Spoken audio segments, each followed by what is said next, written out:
Oi, gente. Teve golpe em 2016? Esse é o assunto da exposição dialogada de hoje. Se você chegou agora, o canal é a Nova Máquina do Tempo, um canal que discute principalmente política, mas também ciência e filosofia. Eu tenho uma sessão de entrevistas com grandes especialistas, chamada Sessão Diálogos, e no Filosofia Popular, toda sexta-feira, eu discuto filmes e séries. Bem, eu vou tentar discutir essa questão do golpe de uma forma um pouco diferente do que a gente está acostumado a ver. Porque a maioria das pessoas que acham que houve golpe, acham que isso é absolutamente óbvio. E dizem assim, claro que teve golpe. E as pessoas que acham que não teve golpe, e que foi um impeachment, um processo absolutamente respeitando os ritos legais, dizem, não, é claro que não teve golpe, foi um processo absolutamente legal. E eu não estou inteiramente convencido de nenhuma das duas narrativas. Nenhuma das duas me parece tão óbvia assim. E nós vamos falar um pouquinho sobre os argumentos. Eu já tenho uma entrevista no setor de diálogos aqui do canal, na playlist de diálogos, com o professor Carlos Zacarias, que é o professor da disciplina do golpe na Universidade Federal da Bahia. E a gente tem uma conversa que eu diria interessante sobre isso. E vocês podem então ver mais detalhes nessa entrevista, se vocês quiserem. Não é? Pois bem, o primeiro argumento contra a tese do golpe é que foi um processo respeitando as regras democráticas, ou seja, não foi o que a gente normalmente chama de golpe de Estado, porque o golpe de Estado representa uma ruptura institucional. E não houve ruptura institucional no sentido restrito da coisa, porque se você parar para pensar, o mecanismo do impeachment está previsto em Constituição, foi feito utilizando a consulta ao Congresso, o Congresso deu autorização, teve a participação do Judiciário, que também autorizou, enfim. Então, desse ponto de vista, não houve golpe, e esse é o argumento principal contra o golpe.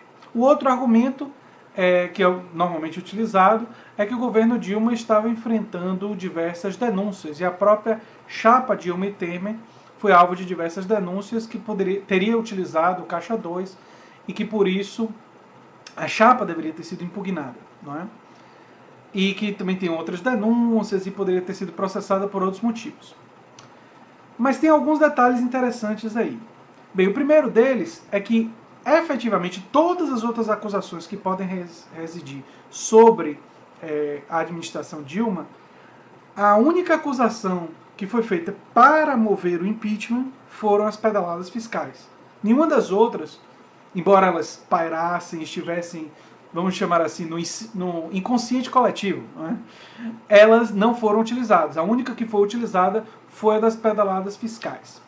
Bem, eu vou colocar aqui na descrição links para matérias na Folha de São Paulo, Estadão, Brasil Econômico e muitas outras publicações que indicam que apenas 2 dias depois do impeachment, a regra foi alterada das pedaladas para que não fosse mais crime, ou pelo menos não fosse tão fácil utilizar elas para constituição de um crime de responsabilidade. Bem, essa é uma característica do que eu chamaria de um golpe institucional, não um golpe de Estado, não um golpe com aquelas outras características de golpe que nós estamos mais acostumados a analisar na história, mas tem aí elementos de uma característica de um golpe utilizando-se das instituições, mas utilizando uma desculpa que, na verdade, não é reconhecida como crime. E existem outras evidências. Vários prefeitos e governadores já tinham feito as tais pedaladas fiscais. E isso era amplamente conhecido pela mídia, conhecido pelos políticos, pelos advogados, pelos promotores, e, no entanto, nenhum deles perdeu o cargo por causa disso. Se há um crime tão grave capaz de tirar o presidente, o cargo máximo do nosso presidencialismo, do seu cargo, faz sentido que isso fosse aplicado também para prefeitos e governadores. Né? Então isso favorece a tese do golpe. Aí eu já vi também, eu fiz uma busca na internet, e tem alguns advogados e pessoas do setor jurídico que entendem que pedaladas fiscais continua sendo crime, mesmo depois dessa mudança de 2 dias depois. Aí é uma discussão jurídica, eu não me sinto em condições de opinar. Vale dizer que eu aqui no canal, quem acompanha o canal há mais tempo, sabe que eu sou extremamente crítico do PT e não nutro nenhuma grande simpatia por Dilma, não. Se isso vale de alguma coisa em termos de perspectiva, né, ou ponto de vista. Mas não acaba aí a questão da utilização do termo golpe. Porque a utilização dessa palavra também tem uma outra questão aí envolvida. Dilma não perdeu os direitos políticos. Bem, se você é condenado de um crime de responsabilidade, a primeira coisa que precisa acontecer quando você é condenado é você perder os direitos políticos. Não é perder os direitos políticos para sempre, mas pelo menos, sei lá, 2 anos, 4 anos, 5 anos, 8 anos, 10 anos, por algum tempo, se você cometer um crime de responsabilidade que faz com que você perca o cargo que você tem, se pressupõe que você perca os direitos políticos. E, novamente, Dilma não perdeu os direitos políticos. E aí fica aquela ideia de, para que ela perdesse, ela teria que ser processada. Mas os advogados não tinham certeza se um processo movido contra ela pelas pedaladas fiscais a condenaria. Então, faz mais sentido você não tirar os direitos políticos de Dilma e apenas tirar ela da presidência. É uma manobra aí. Isso favorece a tese do golpe. Um golpe, novamente, jurídico-parlamentar. Não é um golpe daqueles golpes lá que usam violência, tomada do poder, ruptura completa institucional, que o Brasil já teve vários, né? Algumas pessoas chamam o que aconteceu de 64 de revolução, mas se eles lerem Conquista do Estado de René Armand Dreyfus, eu imagino, torço para que eles considerem que o que aconteceu em 64 foi um golpe civil-militar. Mas enfim, percebam que a questão é um pouquinho mais complicada. Tem ainda um outro fator. Quando Dilma foi retirada, o país passava por uma crise. Alguns acham que essa crise foi, em parte, gestada pelos próprios opositores. Outros atribuem a política econômica de Dilma, que teria atrasado a crise. Enfim, há um grande debate sobre isso aí. Mas o fato é que o povo brasileiro, por uma pequena margem, mas ainda assim, elegeu Dilma presidente do Brasil. E a agenda dela foi eleita. Alguns podem argumentar que, ao ter colocado Joaquim Levy, ela teria abrido mão dessa agenda e teria cedido ao ajuste. Isso ainda estava nas prerrogativas dela como presidente, e nós deveríamos ter, eu defendo isso, que a população tenha mais mecanismos, a população, o povo brasileiro, né, de se achar que um político fez estelionato eleitoral, retirá-lo pelas urnas, né? Isso seria o mais correto. Mas aí veio o governo Temer. E o governo Temer, numa velocidade absolutamente incrível, implementou uma série de reformas profundamente antipopulares que favorecem as pessoas que mais defendiam a derrubada de Dilma. Ou seja, uma agenda, como diz Ciro Gomes, antipovo. Né? Uma agenda e ela, o maior dado de que ela é antipovo eram as pesquisas de opinião sobre o que é o cerne dessa agenda, né? Reforma trabalhista da forma como foi. Tem um item da reforma trabalhista que mostra toda a preferência pelo empresariado, que é, se o trabalhador perder a causa que ele move contra o empregador, ele, independentemente dele ter tido má fé ou não, ele vai ter que pagar os custos do processo. Isso daí é uma tática de intimidação do trabalhador. Como quem diz assim, não abra o processo não. Contra o seu empregador. Mesmo que ele esteja, que você tenha razão. Porque você tem menos dinheiro e você, se tiver que pagar os custos do processo, pode se dar mal. Percebam que o correto seria dizer, qual seria o correto? Seria dizer, se o trabalhador age de má fé, e isso fica provado no processo, ele mentiu alguma informação e tal, ele tem que pagar os custos do processo. Se o empregador agiu de má fé, o empregador deve pagar os custos do processo. E se ninguém agiu de má fé, o Estado paga os custos do processo. Esse seria o mais correto, né? Mas não foi a reforma trabalhista que nós tivemos. Nós temos uma reforma trabalhista contra o trabalhador. Isso é bem evidente. Eu apenas peguei esse exemplo porque eu acho que ele é mais ilustrativo. E aí vem a questão. Uma série de reformas aprovadas por 5%, 8% da população tem legitimidade de serem feitas? Alguns vão dizer que sim, porque esse Congresso foi eleito. Mas outros vão dizer que Temer, não seria Temer que teria o direito de fazer isso, porque Temer, embora ter sido eleito na chapa com Dilma, ninguém decidiu colocar Temer na presidência. Ele não teve a oportunidade de expor essa agenda para o povo brasileiro decidir se comprava ou não. A agenda que foi mostrada foi a agenda da chapa, não foi a agenda do grupo dele. E o grupo dele trouxe uma agenda que não era a agenda que estava sendo discutida na época da campanha. Uma agenda completamente diferente. Então, o uso do termo golpe se refere muito à ideia de golpe contra os direitos do trabalhador. Porque muitas mudanças puderam ser feitas porque era um governo pós-impeachment, pós-golpe, enfim, chame como você quiser, mas enfim, pós a retirada de Dilma, que permitia que essas reformas profundamente antipopulares, profundamente... e não é que sejam reformas que não sejam necessárias. Reforma trabalhista, reforma da Previdência, são reformas necessárias. Mas não desse jeito, não essas reformas.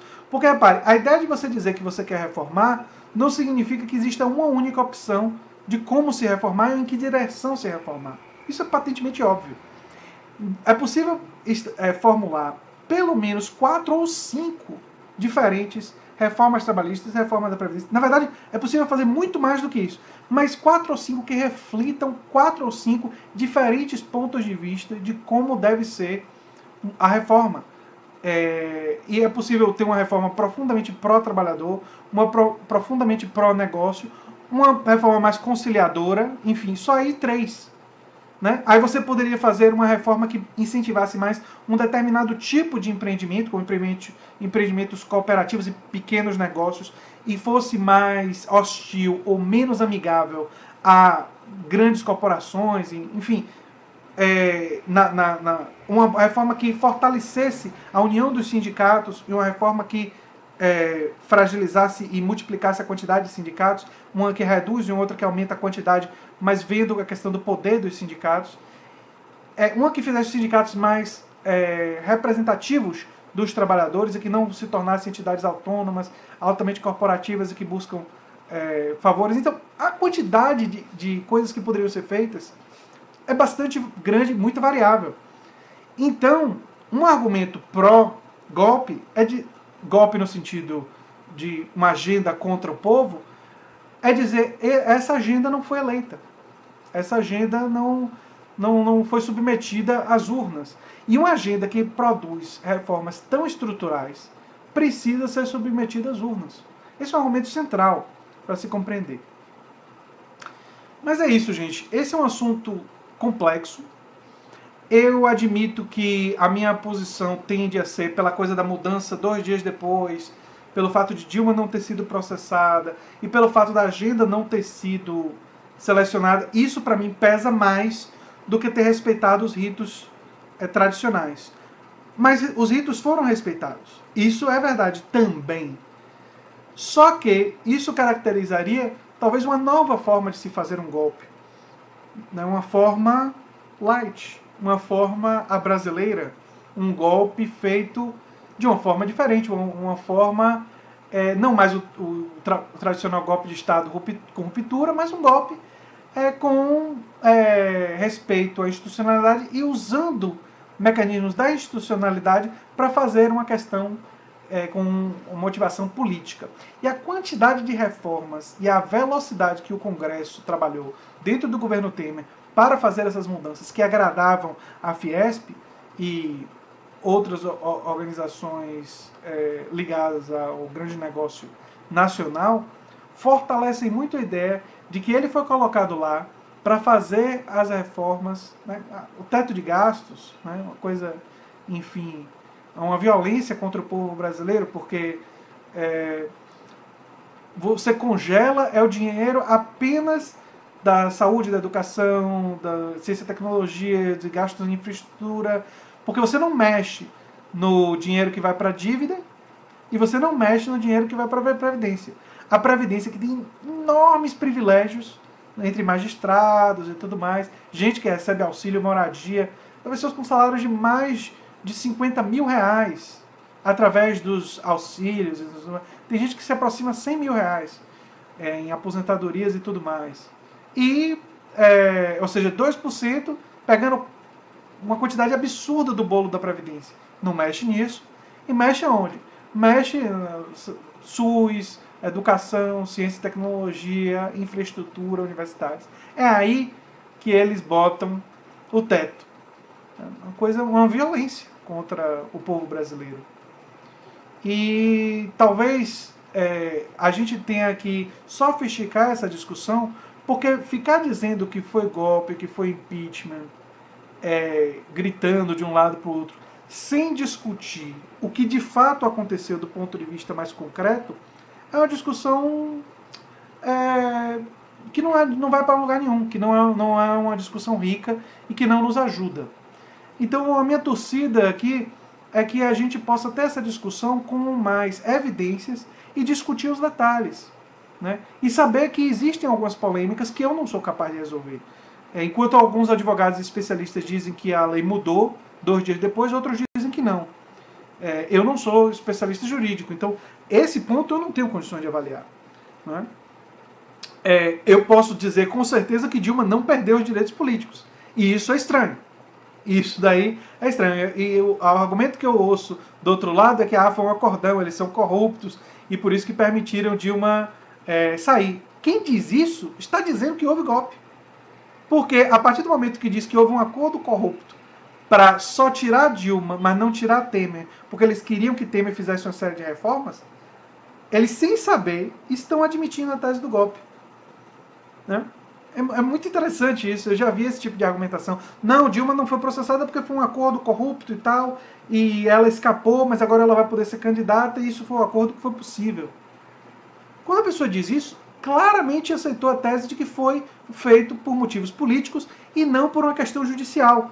Que, para você tirar ela, crime de responsabilidade perde os direitos políticos. Isso seria o correto, se ela fez o crime de responsabilidade.